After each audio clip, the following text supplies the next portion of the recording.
The American-Muslim Task Force on Civil Rights and Elections, they're expected this morning to talk about the conflict in Gaza over the weekend and about their expectations of the Obama administration. We'll see you back here tomorrow morning, 7 a.m. Eastern. Have a great day, and we'll see you then.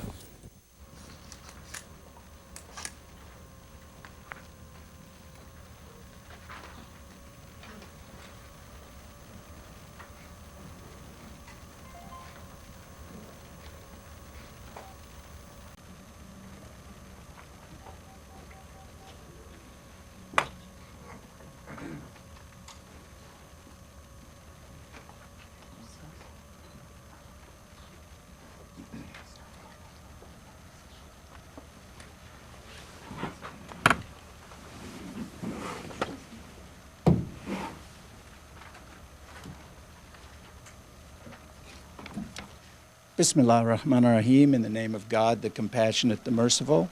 My name is Ibrahim Hooper. I'm National Communications Director for the Council on American-Islamic Relations. I'll be moderating the news conference here today.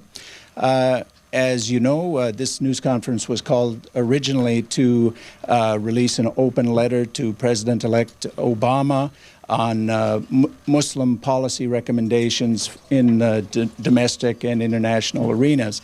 But given the tragic situation that's going on in the Middle East, particularly in the Gaza Strip, we thought it would be useful to have the American Muslim leaders gathered here comment on that situation.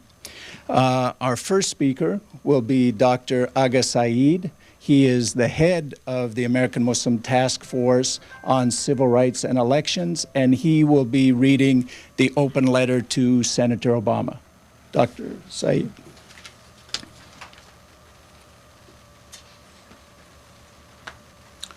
Good morning. My name is Agha Saeed.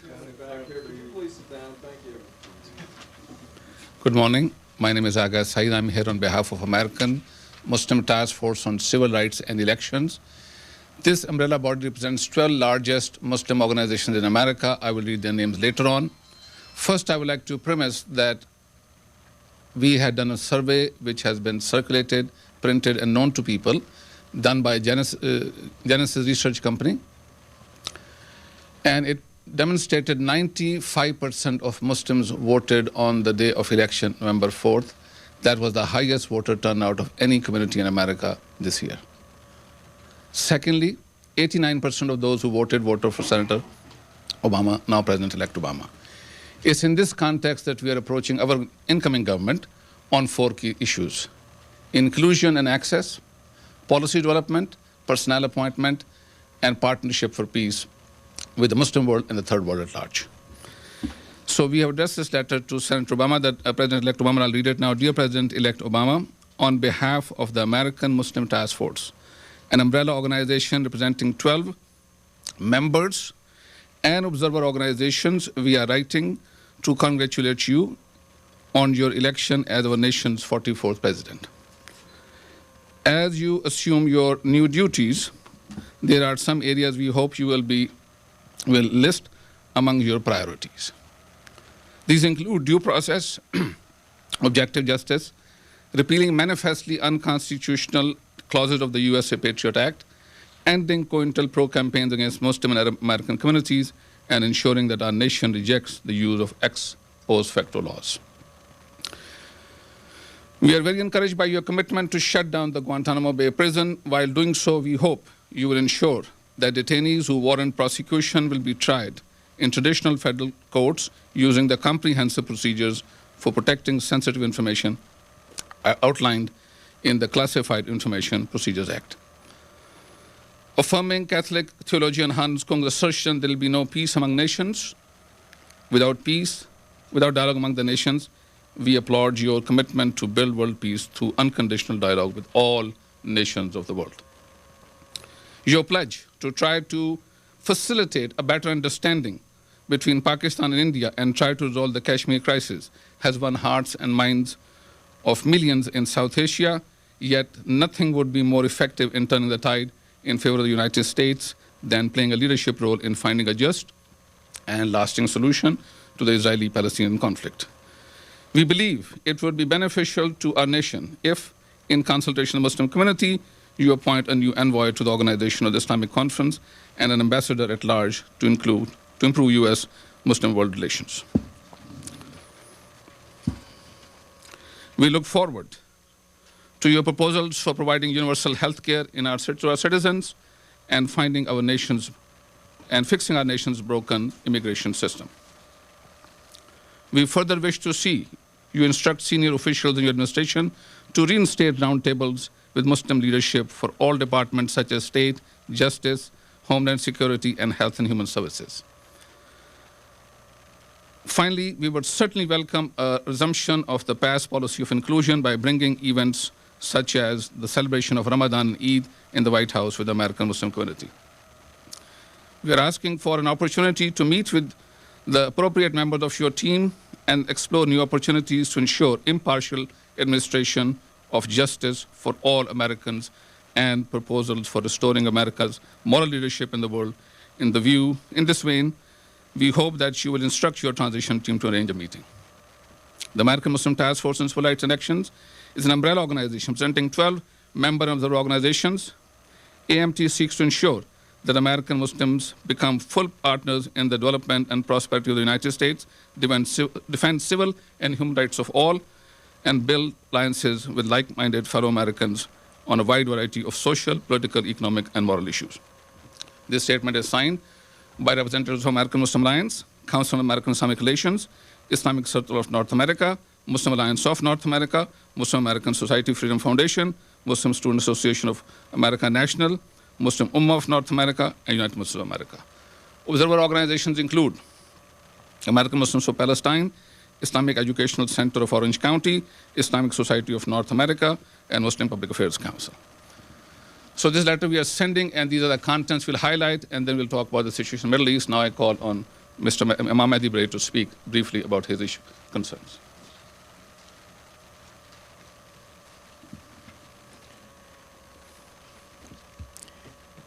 In the name of God, most gracious, most merciful, thank you, Dr. Saeed, and thank you for coming out to the press.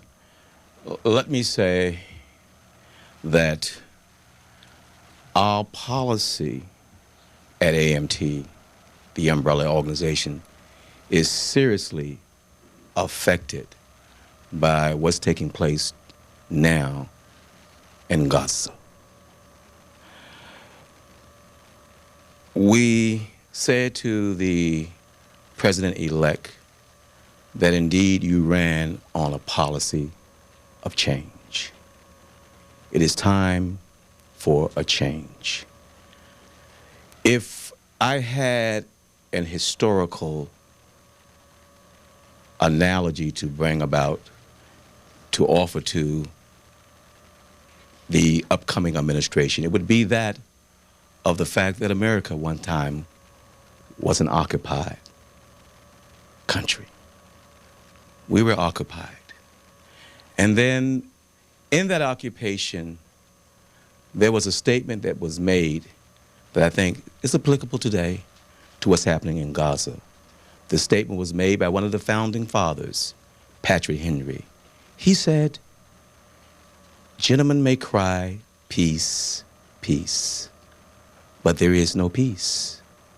Is life so dear or peace so sweet as to be purchased at the price of chains and slavery? Forbid it, Almighty God, for I know not what cause others may cry. But as for me, give me liberty or give me death." And every day, this is the cry of the Palestinian people, because their situation is a life and death situation. So we call upon our government to do all that can be done to stop the violence that is taking place in Gaza. We call upon our government to do all that it can, and we call upon governments of the world, particularly Egypt, to actually lift the embargo. Lift the embargo against the Gaza people. No human being in the 21st century should have to live like the people live in Gaza, reduced to boiling grass to eat. Women dying or babies dying at checkpoints because they can't get to the hospital. Water polluted, unfit to drink. Health crisis at an epidemic proportion. No human being in the 21st century should have to live this way. I subscribe on a more personal note to beyond the politics, just the plain humanitarian decency of saying that we won't allow human beings to live like this in the 21st century. I'll leave the politics for the politicians. We are appealing to the politicians, but now I'm appealing to the conscience of the nation, of the American nation. No human being should have to live like this. We must end the embargo, and also we must call upon our nation to seriously look at the violation of international law, but not only international law, but U.S. law. We must seriously look at the Arms Export Control Act, which prohibits the use of military supplies or monetary contributions for military supplies to foreign nations from the U.S. government to be used against civilians. We must seriously look at that point. So again, I call upon our nation, I call upon the president-elect to let's make a change. You ran on the platform of change. It's time to change our policy in the Middle East. We are told in our faith tradition that the Lord never changes the conditions of a people until they change that which is within them. It's time for a change. Thank you.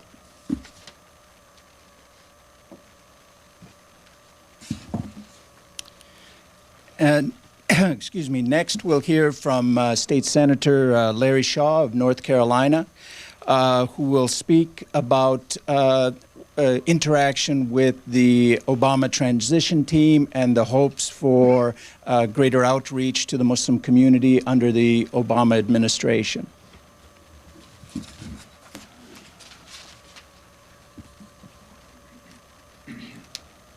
Assalamu alaikum. Thank you, Brother Ibrahim. Good morning, ladies and gentlemen. To our organizational leadership, it's indeed an honor and pleasure to be here with you this morning. Members of the press, and ladies and gentlemen. My name is Larry Shaw. I represent the 21st Senatorial District in the state of North Carolina. I stand here today to speak to our President-elect about our aspirations of our people. We have stood quietly and anxiously in support of his candidacy, knowing full well that to open support your candidacy would be a certain death. We suffered the put-downs, the slants, and the denigration, knowing that anything remotely associated with Islam would be a death sentence to your candidacy. We knew this would be the price to pay to have a change of direction in this country, a change that is sorely needed and that the world is calling upon. We lived this nightmare with the hope and expectation that one day the world would benefit from this change. We salute Campbell Brown of CNN for her editorial reporting on what's wrong with being a Muslim. This was further enhanced by former Secretary of State and four-star General Colin Powell with his ringing endorsement of Senator Barack Obama. For this, the entire Islamic world, and particularly here in America, we owe the two of you a great debt of thanks for speaking out and saying the things that we could not say. So here today, Mr. President-elect, we congratulate you on running a world-class, tough campaign and your assembly of high-quality, world-class leaders to be your secretaries and your executive officers that will run your administration. But let us remind you that within the Islamic community in America, an untapped resource, we have very highly competent and capable people who could head any secretary department or deputy department or senior level management. We want to be included at every agency and at each and every level. We might also offer our humble opinion about some of the economic trends that's taking place in America and what could we do to reverse them. A very simple matter would be to recapitalize the SBA. If the SBA, if small businesses in America create 7 out of 10 jobs in America, shouldn't this agency be given $25 or $50 billion to recapitalize? They have the infrastructure in place across the country. They have proven their ability to meet congressional objectives, and more importantly, they have the accountability, which is far more we can say about other situations. More importantly, the SBA can use this leverage to use the procurement system to help small business obtain contracts. There's an alarming and disturbing trend in the federal procurement system where most of the contracts are being bundled, being put together in one huge package, and that only benefits the multinationals and the major corporations. This must stop. In the no bids contract, we have many agencies, the USDA could be recapitalized and used to finance the energy programs that we need, the biofuel programs, the wind turbines, and the solar panels. All of this could be done within the rural business program of the USDA. And then there's a administration within the Department of Commerce called the EDA, the Economic Development Administration. This should be recapitalized because this agency was set up to fund infrastructure projects around the country for public and private financing. If we're going to do this, we have agencies in place that can meet its objectives and maintain accountability. And that is very crucial in this day and time to maintain the integrity of what we're doing with the American taxpayers' money. Lastly, I'd like to speak briefly on the international concerns. We see the situation today, which is very disturbing in the Middle East because the frustration. It's unfortunate that the administration only chose to support and adopt a peace plan in the last year of its administration. You're flying against the wind. However, I'd like to remind you that many of this same organization encouraged the Kingdom of Saudi Arabia to relaunch Crown Prince Abdullah's 2002 Arab League proposal. It was rejected at that time. It was a novel idea, but it's the first time that the Arab League had called for the right of Israel to exist. But it was rejected. But after this group within the country spoke to the embassy about relaunching this, they thought it was a worthwhile idea, and they did. And hence we have the Annapolis Conference and what have you. So we hope that the administration will place a priority with the peace plan in the Middle East. People are frustrated. They don't see any hope in this plan, but there can be. And we call upon the administration to prioritize this and make this one of the highest priority after helping to stop the ceasefire and bring humanitarian relief to this area. I would also like to say, finally, let us be very careful about our deployment in Iraq and escalating in Afghanistan.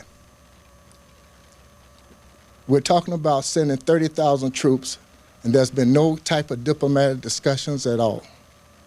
If we're going to take military actions at the expense of diplomatic issues, then we're no better than the predecessors. I thought we were going to use hard power and soft power to create smart power. If we're going to train, even there's an ideal that they said we're going to train the Afghans to fight for themselves. Did we not see this during the Soviet war? Did we not do? Then we repeat the same thing. You saw what happened? We cut and ran after it was over. You remember Charles Wilson War? At the end of the day, Charlie said, we need to build schools, we need to build roads, we need to help public health infrastructure. They said, we ain't got time for that, man. We don't spend no money. We can't spend that money on our own schools. Well, this is the price we pay for world leadership. We have to do soft power as well as hard power. And if we continue with only hard power, this is not the kind of world we want to be around in. We can do better than this, and we call upon the administration. I thank my brothers and sisters from the various Islamic organizations for calling this much-needed press conference here today. Thank you.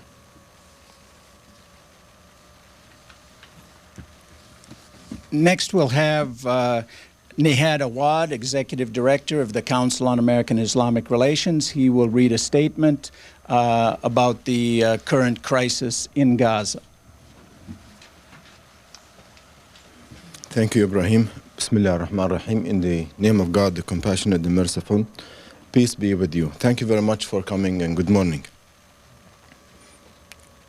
As American Muslims watch, like all Americans, what's happening in Gaza, we are very disturbed, not only at the images, but really at what's taking place at the ground. And we demand that our government, the U.S. government, take immediate steps to end the immoral and illegal Israeli bombardment of Gaza and its population, which has already resulted in more than 300 deaths, including many women and children. We also demand that the Bush administration join with the international community in seeking to end the collective punishment imposed on the civilian population of Gaza by Israel's ongoing blockade of humanitarian aid. We call for the resumption of the ceasefire that, according to an Israeli newspaper, Haaretz, that this ceasefire was unilaterally violated when Israel blew up a tunnel. So in other words, don't be deceived by the trained Israeli spokespeople and sound bites when they only blame the Palestinians, but they try to mislead people on the fact that Israel violated the ceasefire many, many times, and Israel has turned the Gaza Strip into a giant jail, even according to Israeli commentators. Israeli commentators also will tell you that this attack and bombardment on Gaza has more to do with internal Israeli politics in anticipation for the election in Israel in February than the claims that the Palestinians are attacking Israel with missiles that always miss their target and even do not reach their destination. So this excuse and justification that Israel is using should not be accepted by the international community. Also, the excessive use of force and the indiscriminate bombardment of Gaza has been criticized by many people around the world. And the American public and the American administration also should pay attention to that. Failure to take steps to end the Israeli attacks and to restore the ceasefire will damage efforts to bring peace with justice to the region. Our nation is also being hurt by the actions Israel is taking against the Palestinians. These images and these kind of events fuel hatred, animosity, and discontent with America and American interests, and unfortunately may be used by extremists to justify their attacks on innocent people and even harm Americans' interests. Most Americans have voted for change when they elected Barack Obama. President-elect Barack Obama will not be able to bring that change by himself. And I would like to address the viewers nationwide who are watching C-SPAN and who may read our statements that we are American citizens and we cannot only depend on Barack Obama to bring change to our flawed foreign policy. We have to be involved ourselves. We went to vote on November 4th And today we ask our fellow citizens to call their elected officials, call your U.S. senators, call your U.S. representatives, call all politicians and elected officials that you have voted for, and tell them it's time for change. And that change will only take place when we call and engage our elected officials to say we are demanding our U.S. government to be even-handed. We're not asking our government to take sides in this conflict. We're asking our government to end this conflict. And I think if America decides to end the conflict in the Middle East between the Palestinians and the Israelis, I believe we can. And yes, we can, as Barack Obama said, and yes, we can as Americans. But only it takes efforts from us to call our elected officials and say, enough is enough. And we want Israel to comply with international law. We want Israel to understand that when it uses American-supplied weapons, when Israel uses taxpayers, American taxpayers, to kill Palestinians and to destroy their infrastructure in Gaza, it affects us all. So we Americans have a moral responsibility to be part of that change and ask America to exercise its leverage and tell Israel there is no blank check. Israel has to comply with international law. Israel has to respect the sanctity of human lives. And Israel has to respect its allies. And America has to show leadership. A new leadership and the team of Barack Obama should not repeat the mistakes of George Bush and even Bill Clinton. We need new change, and we need to exercise pressure on Israel. As they say, a true friend is not who tells you what you like to believe. A true friend who tells you what you should know. And a true friend of America to Israel, we should tell Israel, enough is enough. We will not give you a blank check to destroy the Middle East and destroy the future prospects of peace in the area. So, finally, I would say, American Muslims are capable and ready to help. American Muslims are a vibrant community, and they would like to be part of that change, but they have to be included. And I will encourage our American media to be at least as the Israeli media. The Israeli media is critical of its government today. And we should not allow the sound bites by trained Israeli spokespeople just to mislead the public. Be balanced and bring the other side, and yes, ask hard questions even to both sides. Thank you very much. Before our final speaker, I just wanted to ask Brother Mahdi Bray. He had a couple announcements of events coming up dealing with the crisis in Gaza. If you can outline a couple of those. There are a couple of events that are taking place. One, within the faith community, there are tens of thousands of postcards being prepared to be delivered up on the hill with a simple message, let Gaza live. And this is coming from the faith community, people both of the Christian, Muslim, Jewish faith community that are sending thousands of postcards to their legislators saying, let Gaza live. And they're focusing on the most important aspect, the humanitarian aspects, the siege of Gaza, the closing, and the inaccessibility of the basic necessities of life. So that's one of the programs that's going on. Another one, there are lots of direct action campaigns in different cities. There will be a Solidarity Day activity in front of the State Department tomorrow at 4:30. But they're in other cities too. They're in Los Angeles, Chicago. Thank you for the help from the audience. New York, Fort Lauderdale, Chicago, Boston, Seattle, Toronto, and they're growing. They're being organized by various different groups, the Answer Coalition, Al-Adda, the various different Muslim organizations in solidarity, and a lot of the peace and justice organizations, including many of the faith tradition communities, are holding those type of activities. And of course, in houses of worship, People are having prayer vigils for the people of Gaza. And also, finally, there is collections of funds and money and materials and supplies. Islamic Relief is one of the organizations that's intricately involved, but there are others, Church of the Latter-day Saints. All of these different organizations are pouring towards the border to try to get the basic necessities of life to the people of Gaza. And so our message still remains the same: let Gaza live. Thank you. And I think if anyone wants to find out about these events, they can just contact their peace and justice organizations in their city, on the various websites. And our final speaker is Akhtar Hussain. He is with the Muslim Ummah of North America, and when he is finished, we'll have a summation by Dr. Agha Saeed.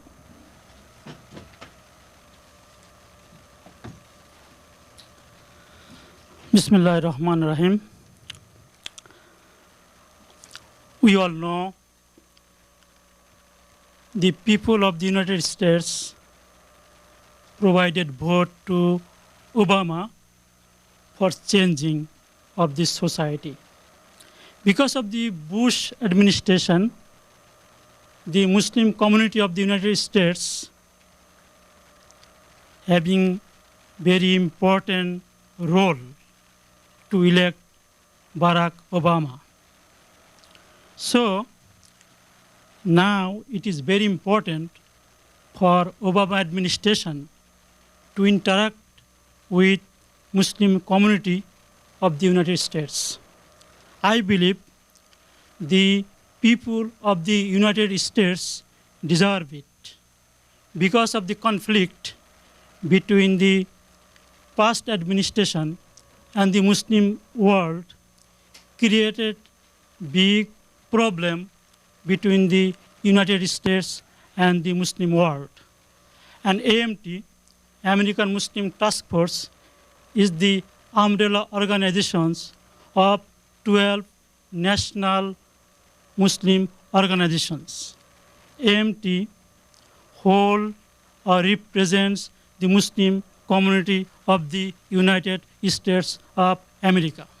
So, humbly, I want to request Obama administration, please interact with us. We are ready to interact with you, and the Muslim community of the United States deserve it.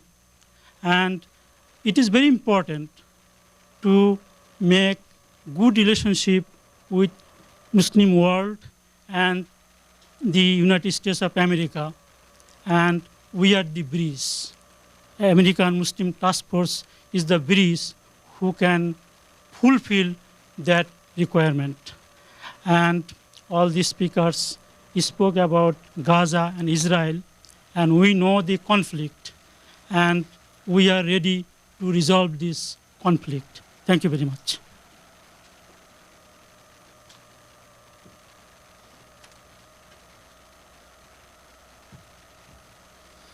If I were to sum up the, if I were to sum up the Muslim expectations at this time of the incoming administration, I will say, not only in this country, but all over the world, Muslims expect Obama administration to be fair and to be consistent with its promises during the election campaign.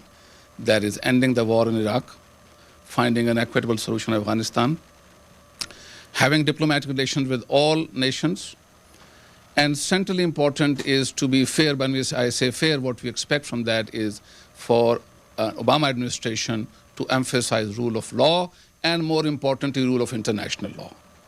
It is non-compliance with international law that perpetuates the conflict in Middle East, particularly the continued occupation of Palestinians in the homeland by Israel. So we are asking for inclusion, we are asking for rule of law, compliance with rule of international law. We are also asking the Obama administration to go with what Senator Larry Shaw very eloquently pointed out, the use of smart power. John Lewis Gaddis, I'm sure you know, he is one of the very famous U.S. Cold War historians. He has written a revisionist or a new book, new assessment of the Cold War. And he says it was not the competition of the bipolar world, it was not that we ultimately had more power than Soviets in the balance of power scheme of things. He says is diversification of power. And what he means by diversification of power is not just having military power, but having economic power, power of ideas, cultural power, and power of etiquettes, morals, and ethics.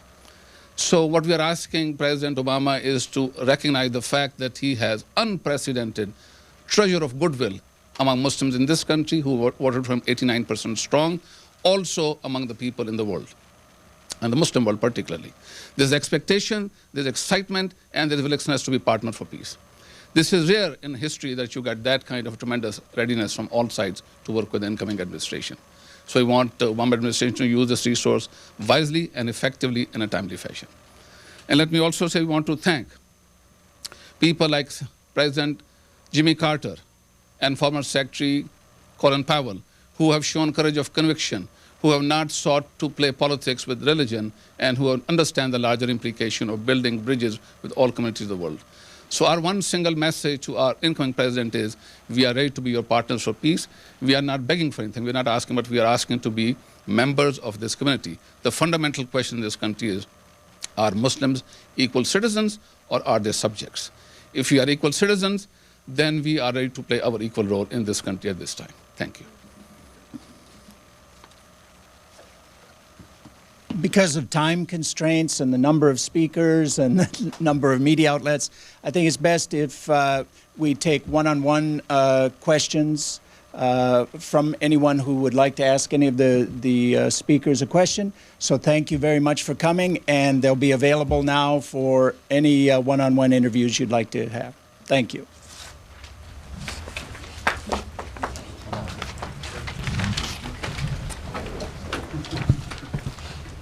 Mr. Awad, I'd like to ask you a question. Most of the people, I'm asking Mr. Awad, most of the members of the American Muslim Task Force are also named in the Holy Land trial as unindicted co-conspirators for terrorism financing. We wanted to know if that could cause any risks to the Obama administration in treating these organizations as legitimate. Mr. Awad is not answering my question. I'm happy to talk to you right now. Please come out. Okay, I'd like to talk to you.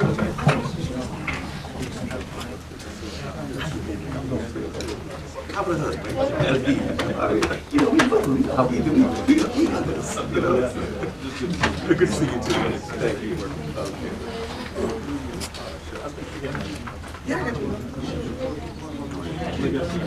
Unless it changed.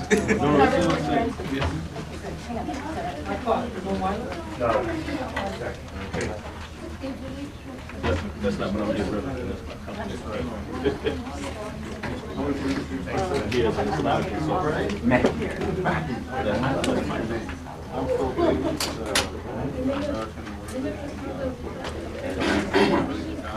I'm going to give you my card. Yeah, we're here in Washington.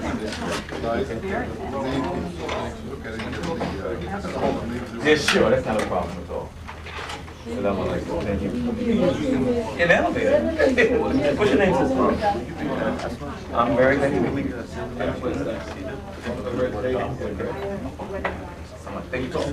Okay. And a couple of programming notes to let you know about. Over on C-SPAN 2 right now, American University